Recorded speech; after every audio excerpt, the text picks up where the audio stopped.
선전포고는 없었다. 일본의 기습적인 진중한 공격.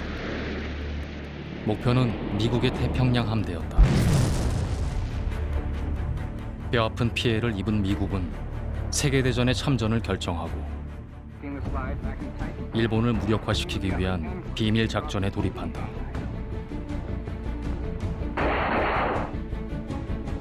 넵코 프로젝트.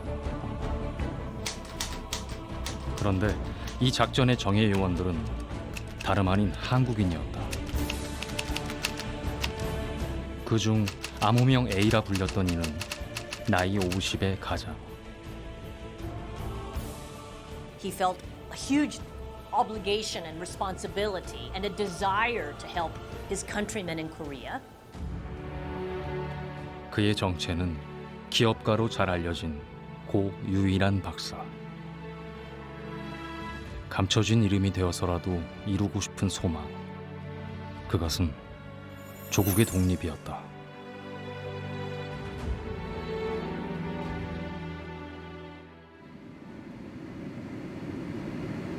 미국 중북부에 있는 네브래스카주.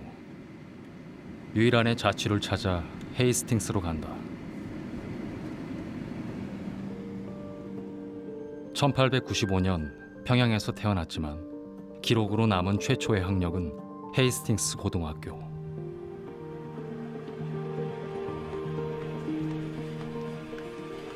Let me see if I can find his. 100년의 시간을 거슬러 소년 유일한을 만날 수 있을까? It would be the year he graduated, 1913 to 1914. From here. Okay, I found it. Place of birth, Korean. Parents' nationality, Korean. 개교일의 첫 한국인 학생 유일한이다. Looks here English since he came over here from Korea. His English grades were very good. History, very good in history. A 91 and a 92, which were top A's.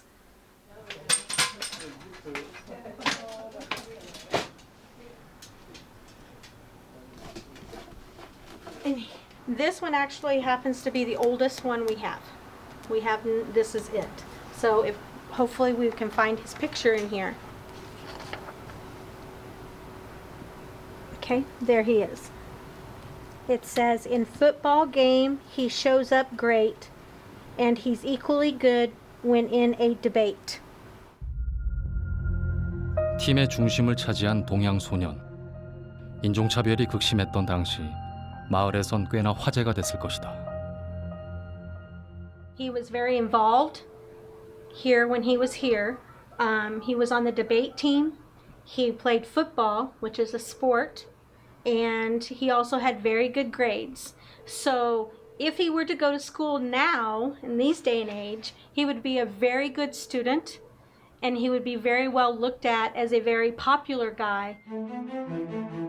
그런데 평양 태생이던 그가 어떻게 이영만리 작은 시골 학교에서 학창 시절을 보내게 된 것일까?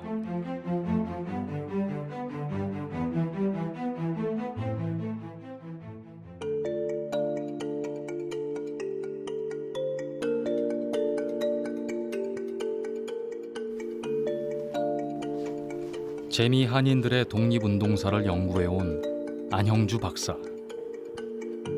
캘리포니아 대학에서 연구원으로 재직하던 때 미국에 남겨진 유일한의 첫 번째 기록을 발견했다.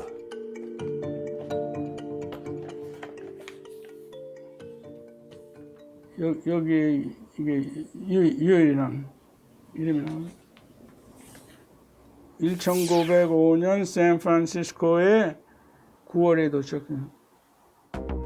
어린 유일한을 미국으로 데려간 건 대한제국의 외교사절이던 박장현. 외국에 가려면 외국에 가서 어학을 배우려면은 어렸을 때 가야 된다. 그래서 선천, 운산군광 근처에 있던 선천, 평양 그런 데서 정한경 유일한 같은 어린 소년들을 데려가게 됐고 그 집안에서는 상당히 개화하고 세상이 급물살을 타고 있다. 개화의 물결보다 거세게 불어닥친 건 제국주의 열강들의 침략. 1900년대 초 일제는 대한제국의 재정과 외교를 서서히 장악해갔다. 나라를 구할 방법은 무엇일까?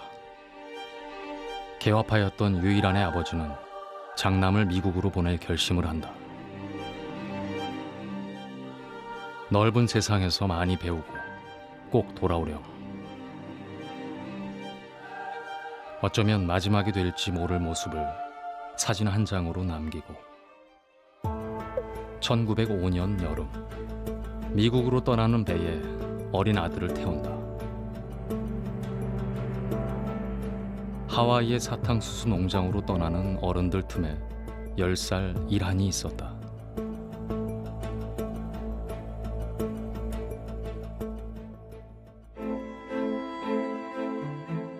어디에서 누구와 살게 되는 걸까? 다시 돌아갈 수는 있을까?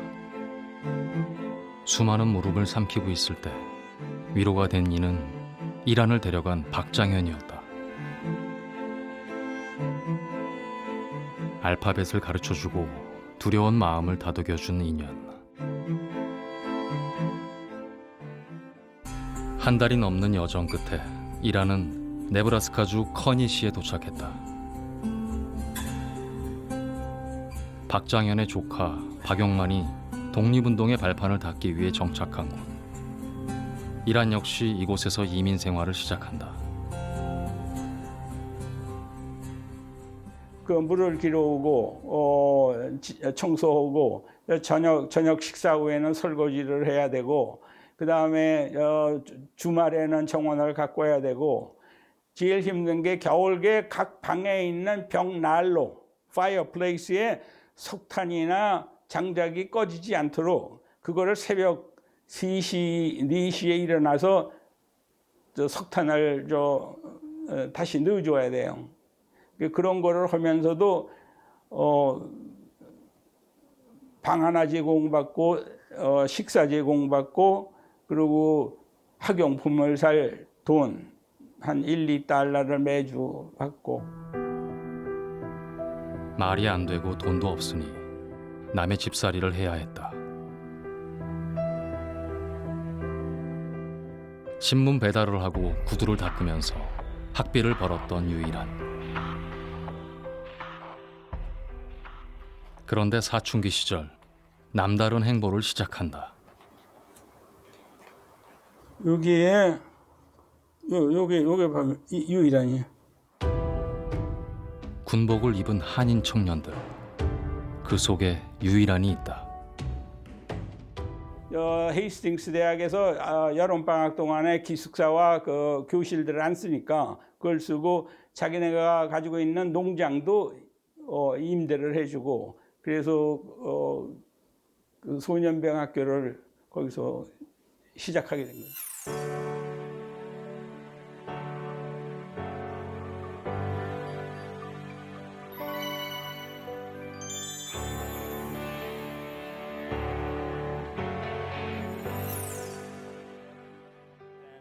Parade ground at the time, which was mostly just a large sort of empty field. 방학을 맞아 빈 캠퍼스에 손님들이 찾아왔다. 네브라스카주에 사는 교포 3세들이 역사 탐방을 나왔다. So area and the area just over there was the parade ground that they would have practiced all their drills on. So, like I was mentioning earlier, they didn't actually have guns or real weapons to practice with. They practiced with sticks to make sure no one actually got hurt. But aside from not having real weapons, the academy was run almost exactly like a military academy would have been run anywhere else in the country. 바로 이곳이 소년병 학교의 훈련장이었다. 매일 아침 6시에 태극기를 개양하고 여름 석 달 뜨거운 태양 아래서 군사훈련을 받은 한국의 젊은이들.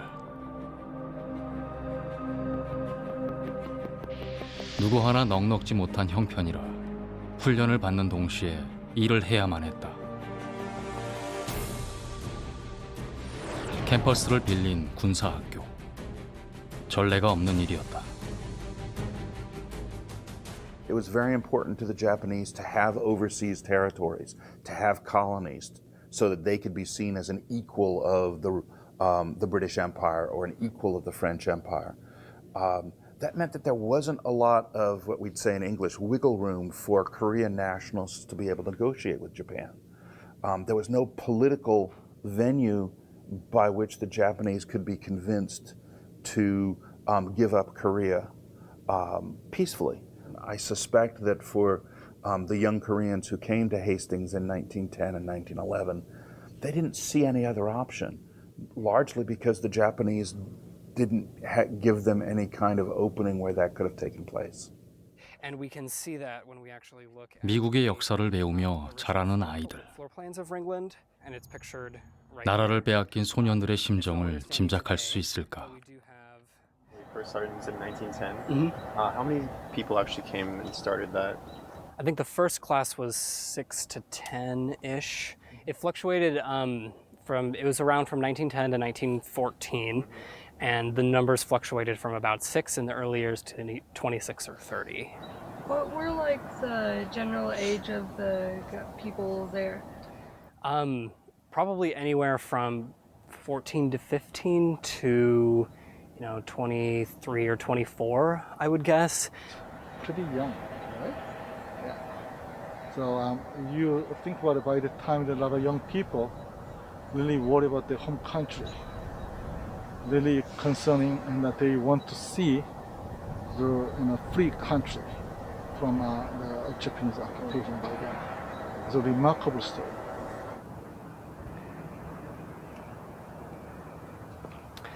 The Korean Youth Military Academy was located at Hastings College from 1910 until 1914. It was established by Mr. Park Young-man with the help of the college and local churches. Mr. Park was the first Korean graduate of the University of Nebraska at Lincoln in 1912. 소년병 학교를 세운 이는 박용만이었다. 훗날 상해 임시정부의 초대 외무부장을 지냈던 그는 나라를 지키기 위해서는 군사력을 키워야 한다고 믿었다. 박용만은 유일한을 미국에 데려온 박장현의 조카. 그 인연으로 유일한은 한인 소년병 학교의 1회 입학생이 되었다.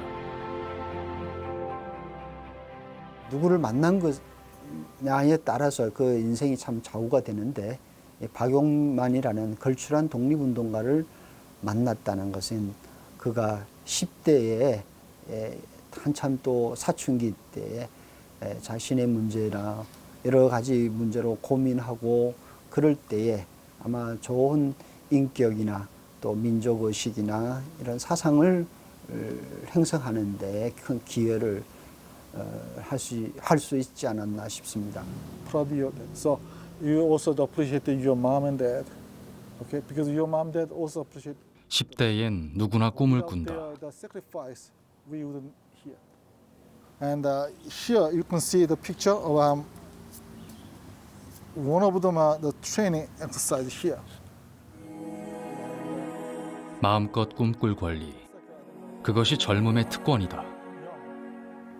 K Korean and military at school.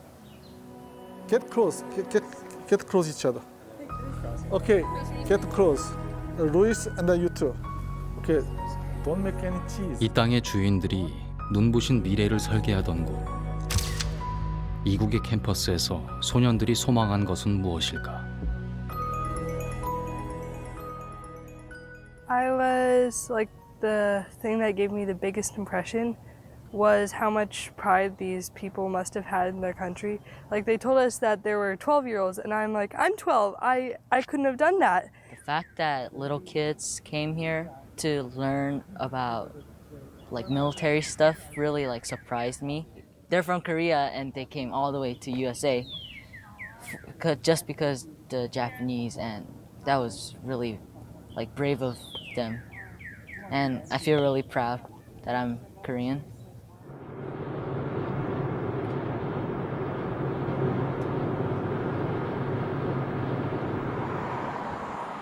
조국을 떠나온 소년들이 그러했듯 이민자들은 같은 마음으로 독립을 염원했다. 재미 한인들의 절실한 바람을 기억하는 곳, 대한인 국민회. 초기 이민자들의 귀는 늘 고국을 향해 열려 있었다. 일제의 침탈에 신음하는 가족과 동포들의 소식은 타양살이의 서름보다 더 애끓는 것이었다.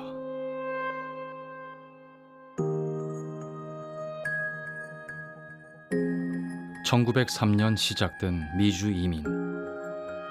대부분 하와이의 사탕수수 농장에서 일을 했다. 인종차별과 고된 노역을 참아낸 힘은 조국을 되찾고 가족을 살리겠다는 일념이었다. 독립운동을 하라고 또 국민회의에서 활동을 하는 그걸 하라고 이렇게 거기다 돈을 다 이렇게 냈어요. 나가서 일하는 것 빼고는 사는 것도 밥을 먹는 것도 나라 찾는 거다. 그 주권을 다시 찾아서 이제 좋은 새 세상에 다시 돌아가겠다. 고국의 3.1 만세운동은 미주 한인들에게도 불씨를 던졌다. 제일 크게 먼저 한 일이 그 필라델피아에서 그 우리 지도자들 서재필 박사, 이승만 박사. 서재필을 중심으로 150여 명의 한인 대표들이 모였다. 3일 동안 이어진 회의. 미국 사회에 일본의 만행을 고발하고 독립을 향한 목표를 다지는 자리였다. 이곳에 청년 유일한이 있었다. 미시건 대학 졸업반이었던 유일한은 이 대회의 중책을 맡는다. 제1차 한인회의는 6개의 계리문이 이렇게 채택이 되거든요.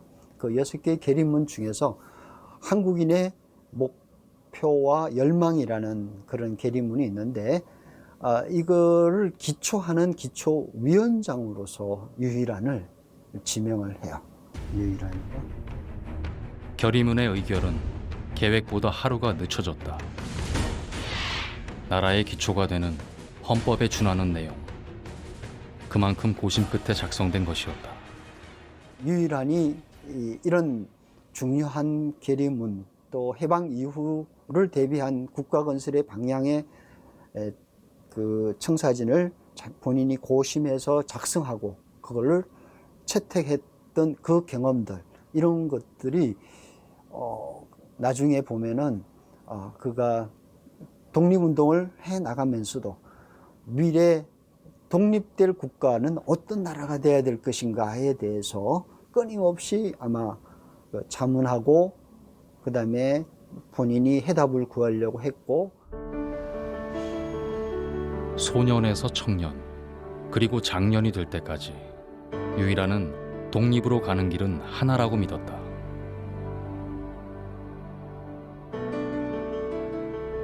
우리의 힘으로 나라를 되찾아야 한다. 그러므로 우리는 승리할 때까지 싸울 것이다. 그것은 평생에 걸쳐 지키고자 했던 신념과도 같은 것이었다.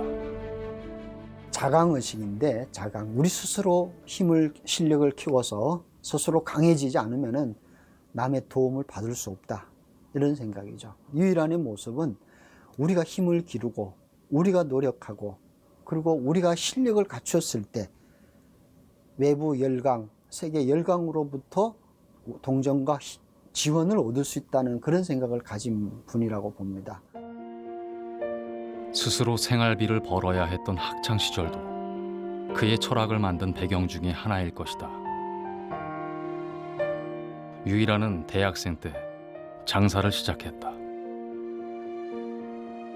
중국인들을 상대로 향수를 자극하는 물건을 팔아 학비를 벌었는데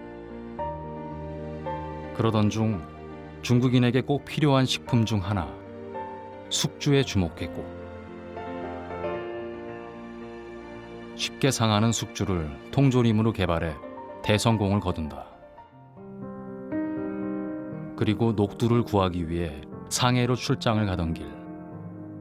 그의 발길이 먼저 닿은 곳은 북간도였다.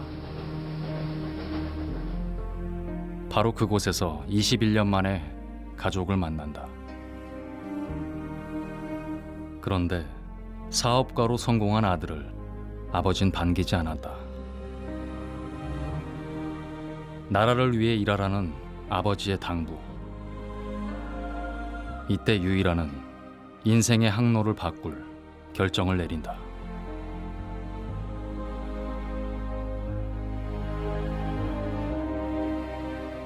(3.1) 만세운동 이후 일제는 더 악랄한 수법으로 한인들을 괴롭히고 있었다.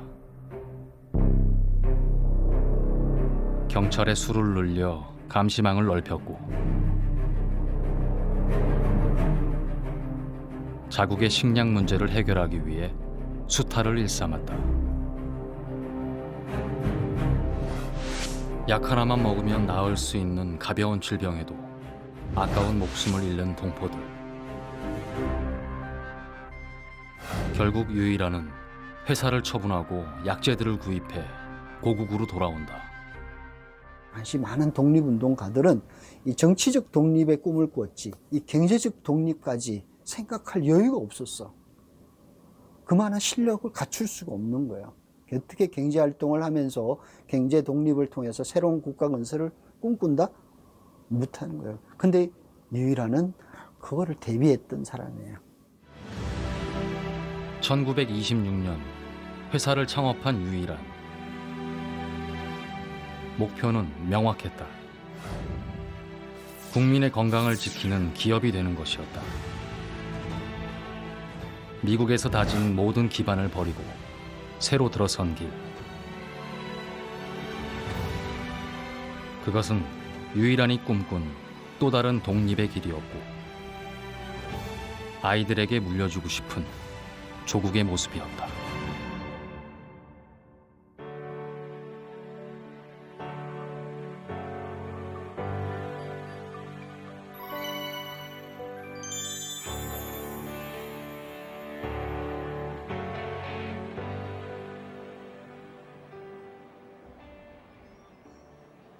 이게 바로 저한테 주신 거예요. 이 유품이, 이 양만 양복 몇 벌하고 이거밖에 없는데 이 유품을 일본에서 저한테 주시고 본인은 새로 사셨어요. 회장님이 쓰시던 거니까 그게 뭐 좋아서가 아니고 나는 데는 그래도 회장님이 뭐 자식 얼굴도 있고 다 있는데 그래도 그걸 그러시니까 난 아주 그냥 기쁘게 그걸 주신다는 게 쓰겠습니다 말이에요. 그래가지고 그걸 썼어요. 제가 들고도 다니고. 지나치다 소리를 들을 정도로 검소했고 공사 구분도 확실했다.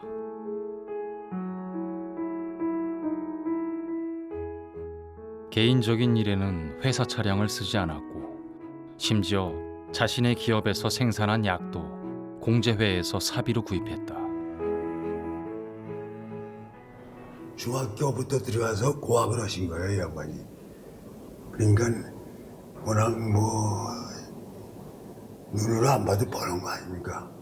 그 남의 집에서 그 저 어린 사람이 말이야 아버지 어머니도 아니고 그런 사람 밑에서 그 자랄 때 얼마나 그 눈치를 받겠어요. 그러면서도 꿋꿋하게 자랐고. 곁에서 지켜봤던 유일한은 원칙에 충실한 사람이었다.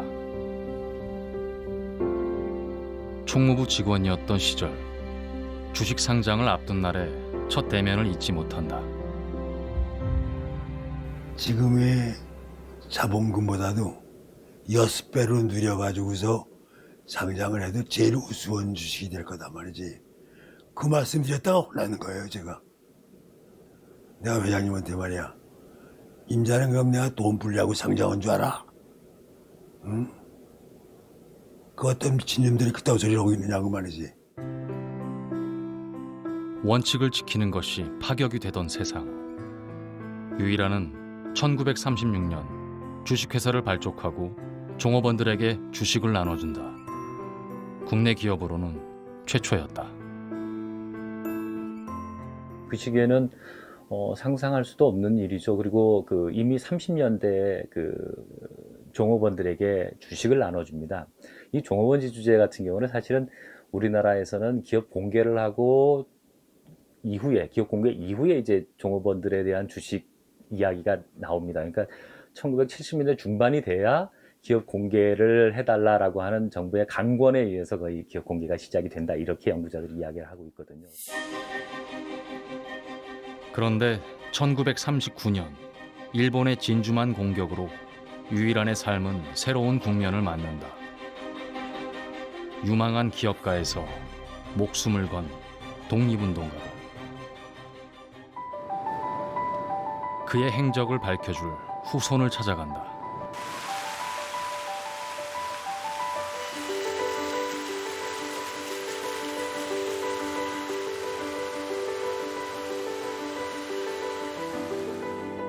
유일한의 하나밖에 없는 손녀 유일링 씨는 미국에 살고 있다.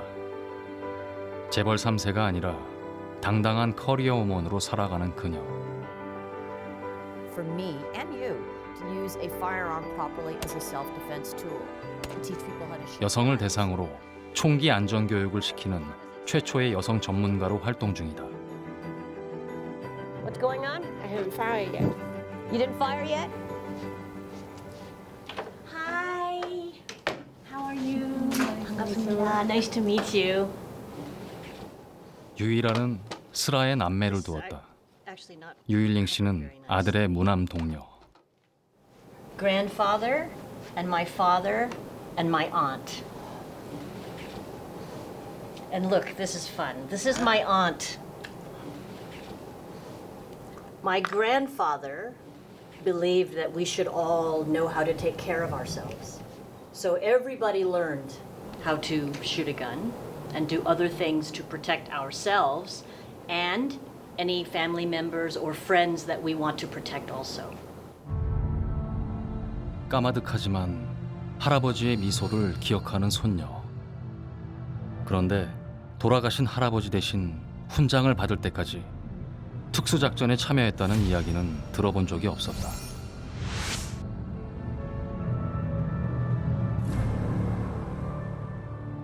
When I learned about my grandfather's military time, the OSS time especially, I was surprised because he never said anything.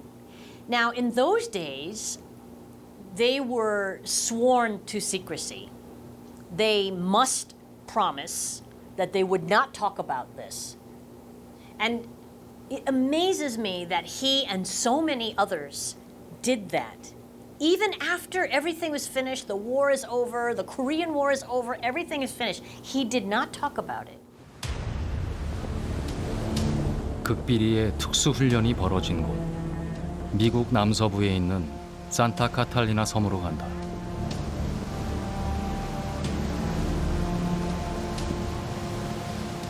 LA의 롱비치 항구에서 뱃길로 1시간 거리.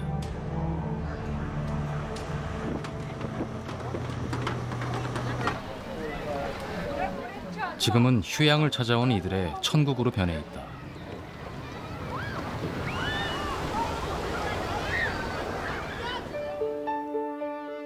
그런데 여기 섬의 남다른 역사를 간직한 박물관이 있다. 한눈에도 저 바깥의 풍경과는 사뭇 다른 분위기. 흡사 전쟁 기념관을 연상시킨다.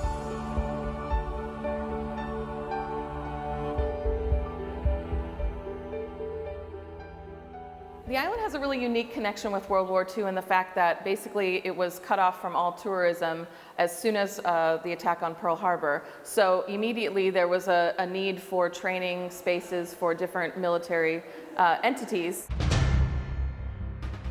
2차 세계대전이 막바지에 이르던 시기였다.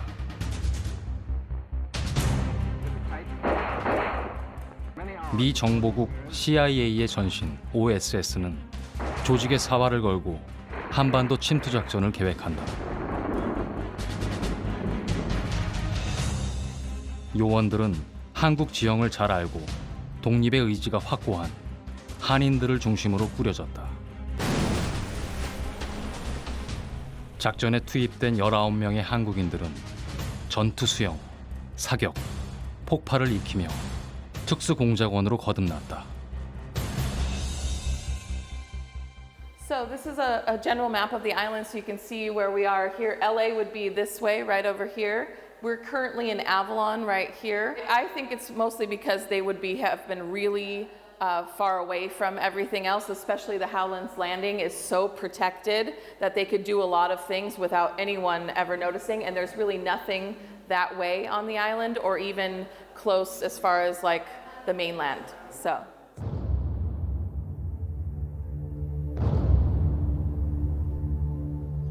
접근조차 어려운 험난한 지형. 비밀 훈련을 진행하기에는 최적의 조건이었다.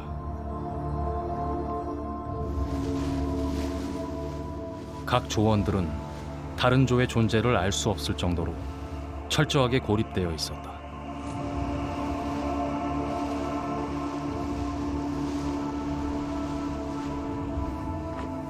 극한의 환경에서 강도 높은 훈련을 받으며 내 손으로 조국을 해방시키겠다는 결의로 8월 13일 D-Day를 기다렸다. 넵코 프로젝트라고 하는 것은 미 정보당국이 원해서 만들어진 것이 아닙니다.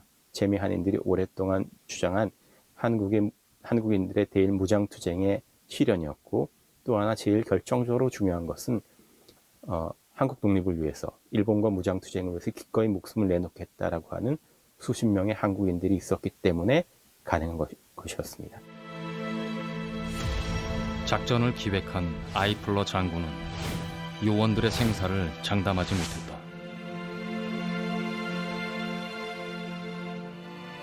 죽을 수 있는 각오, 그것이 요원들의 첫 번째 자격이었다. 암호명 A, 50살의 특수공작원 유일한, 그 역시 목숨을 잃을 수도 있다는 것을 알고 있었다. This was probably 1939. My father was sent to Nebraska because my grandfather had good friends that he went to school with, and they were adults now in Nebraska. So my father went there. My aunt went to Massachusetts. So each of my father and my aunt were sent to live with these families. And they thought it was odd and difficult, right? Because they're separated not only from their parents, but from each other. But it turns out that this was because my grandfather was so involved with the OSS and the NAPCO project. And at the time, who knew what would happen, how long it would last? Who knew? Nobody knew.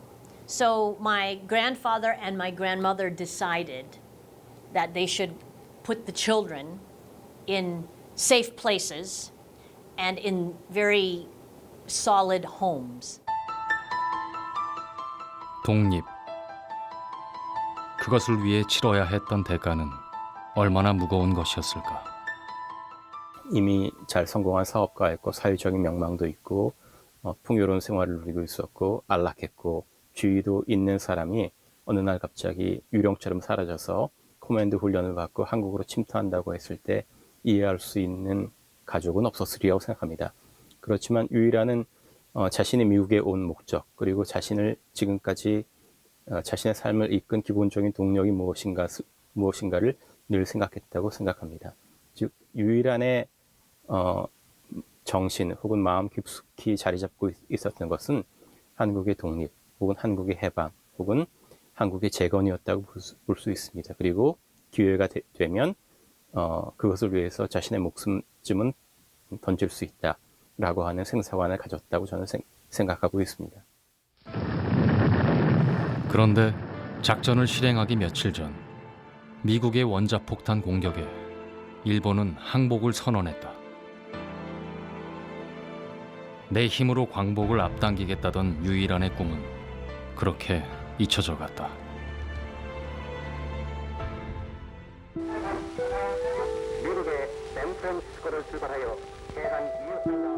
일제강점기와 한국전쟁. 무너진 경제를 살리기 위해서 이승만 정권은 차관을 도입한다. 그런데 정부는 이 자금을 쥐고 기업들에게 정치 자금을 요구했다.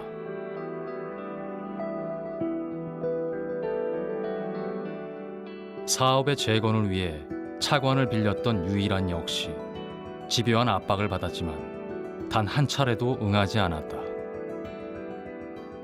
중앙정보부에 누구라고 내가 얘기를 안 하겠네. 누구한테 3천만 원을 갖다 주고 받았대는 그거는만 가져와라. 그러면 된다. 회장님한테 말씀드리지 말고 그냥 3천만 원을 갖다 주자. 그래서 합의를 봐가지고 내일 이제 갖다 주기로 그렇게 된 날인데 왜 그따위 돈을 갖다 주려고 그러냐 말이야. 그건 도둑질보다 더 나쁜 행위다 말이야. 다시는 이따위 때문에 니들 그냥 두지 않겠다 말이야. 그래가지고 무지무지하게 예단을 맞아가지고 결국엔 못 준 거예요. 정권이 바뀌어도 사정은 마찬가지였다. 정치 자금을 거부하자 박정희 정권은 대대적인 세무조사를 벌였다. 하지만 아무리 털어도 먼지가 안 나는 세금 장부. 두 번째 세금의 날을 맞아 아이러니하게도 유일한은 세금을 성실하게 납부한 공으로 훈장을 받는다.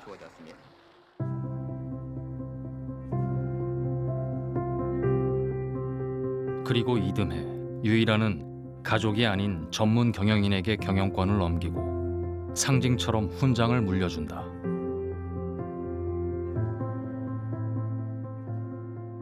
부잣집에서 태어난 애들은 계속 부자일 확률이 굉장히 높고 가난한 집에서 태어나면 위로 올라갈 가능성이 거의 봉쇄됐다. 그럼 이게 세습자본주의 아니냐. 그 얘기는 조선시대와 같다는 얘기거든요. 근데 이 유일한 박사는 본인이 남들이 아무도 비난하지 않던 시기예요. 근데 그 시기에도 전문 경영인 제도를 도입하고 경영 능력은 세습될 수도 있지만 아닐 수도 있거든요. 그러니까 자기 아이들보다 더 뛰어난 전문 경영이 있다면 그쪽에 경영을 맡게 된다는 생각도 했고 내가 모은 재산을 아이들이 누리는 거는 다른 사람들에 대한 불평등이라는 생각을 굉장히 강하게 했던 거죠. 편법 승계 같은 건 없었다. 미국에서 변호사를 개업한 아들이 잠시 기업에 몸담긴 했지만 곧 미국으로 돌려보낸다.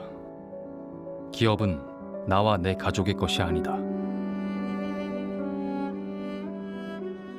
신념은 지켰지만 가족과 떨어진 삶은 외로웠다.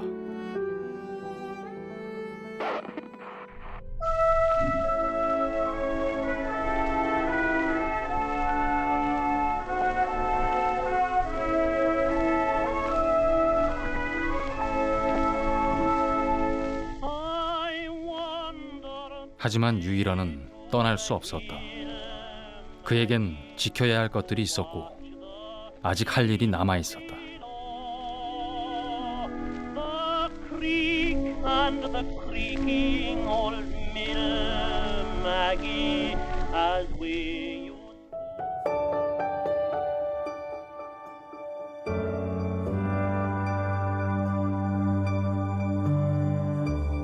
(1964년) 유일한이 개인 주식을 팔아 설립한 공업고등학교. 반백년이 넘게 그 명맥이 이어지고 있다.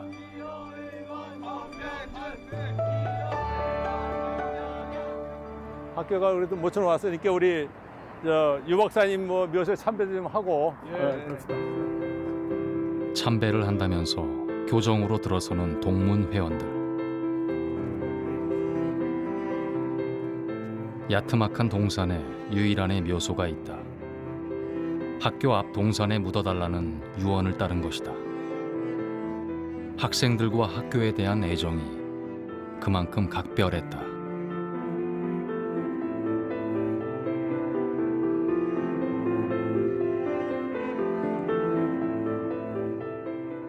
박사님 유언대로 울타리를 안 치게 한 것이 굉장히 의미가 있는 것 같아요. 그러네요. 돌아가셔서도 학생들의 웃음, 이런 부분들을 다 듣고 싶다 이렇게 말씀하셔서 그 같아요. 그죠? 우리는 화단에 만들었잖아. 여기 뒤에다가. 굉장히 인간미가 있는 그런 분이 격의가 없습니다, 항상. 그러면서 저희들한테도 어려운 여건이지만 하면 된다.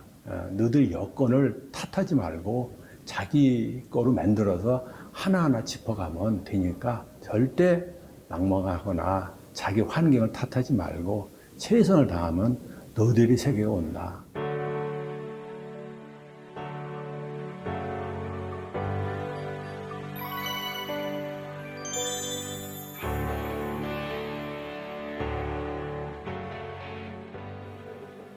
뭐 설도 있네. 이거 많이 있네. 예. 오, 잘하네. 신랑 나오시는데 이거 장난기. 옛날 생각이 나지. 그렇죠. 완전 멀티플레이. 이거 키면 돌아가지. 기계 앞에 서고 보니 너나 할 것 없이 까까머리 시절로 추억 여행을 떠난다. 왔다 갔다 깎는 거. 어려운 형편 때문에 진학을 포기했던 학생들에게 유한공고는 희망의 다른 이름이었다.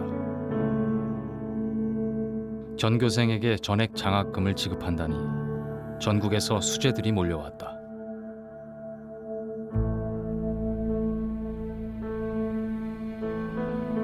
그런 학생들을 격려하고 지켜보는 것이 말년의 유일한 박사에겐 가장 큰 낙이었다. 나는 글쎄 그 생각을 못했으니까. 아. 송사는 이렇게 들이매 있는 거야. 아, 그렇구나. 이게 뽑아 내리면서. 아, 그렇지. 이때는 머리가 조금 있지. 그 여기서 고생한 얘기도 읽어가면 눈물이 저절로 나와요. 그럼 막 단상에서 교장 선생님도 그냥 눈물 범벅이 되시고 선생님들도 막 울으시고 이 밑에 있는 우리 학생들도 그냥 완전히 눈물바다지. 정직하라. 야, 요거 사람 말씀하셨을 거예요. 정직하라. 96년에 누구나 배울 수 있는 나라. 유일한이 꿈꾼 사회였다. 부자와 가난한 아이들이 똑같은 출발선에서 출발을 해야 되는데 부모들이 돈이 없는 관계로 출발선에 서기 위한 교육을 못 받는다. 특히 공고를 세운 것도 의미가 있습니다. 당시에 우리나라는 제조업이 빨리 발전해야 된다. 그렇기 때문에 이 가난해서 교육을 받지 못하는 아이들이 최고의 공고에서 교육을 받고 똑같은 기회 평등이라고 하는 조건에서 이 뜀뛰기를 할 수 있도록 만든 거죠. 병상에 있을 때도 졸업식은 빠짐없이 참석했다. 어렵게 공부했던 자신의 지난 날을 들려주면서 어린 학생들을 격려하던 유일한. 한국 와서 보니까 참 제일 불쌍한 것이 한국 청년들이에요. 외관이 고등학교라든지 머리는 좋았지만 해도 비용이 많아서 또 못 가는 사람도 많고. 고학생들의 할아버지로 남고 싶었던 사람. 유일한은 학생들의 배웅을 받으며 76회의 생을 마감한다. 그리고 유언장이 세상에 공개됐다.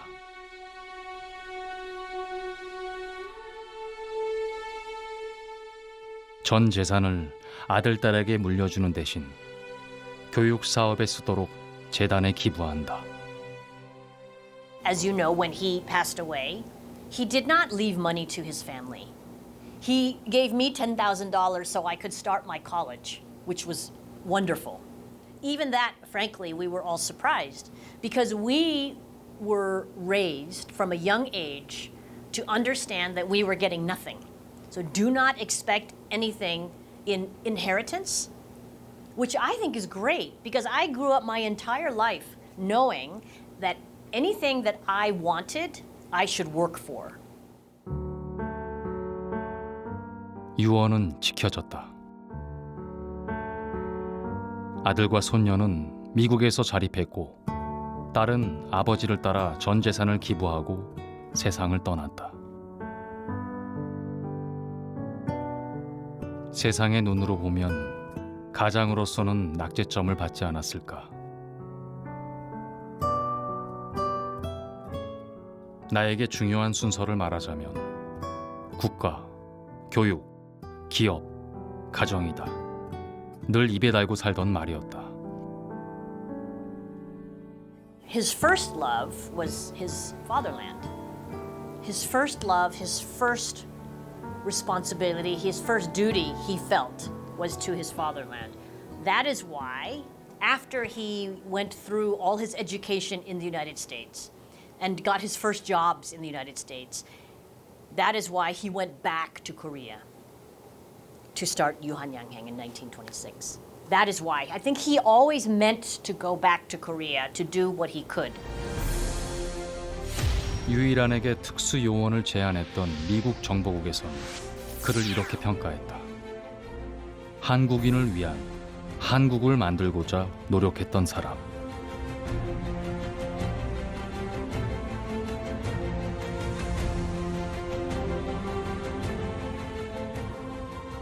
그에게 나라는 그리고 독립은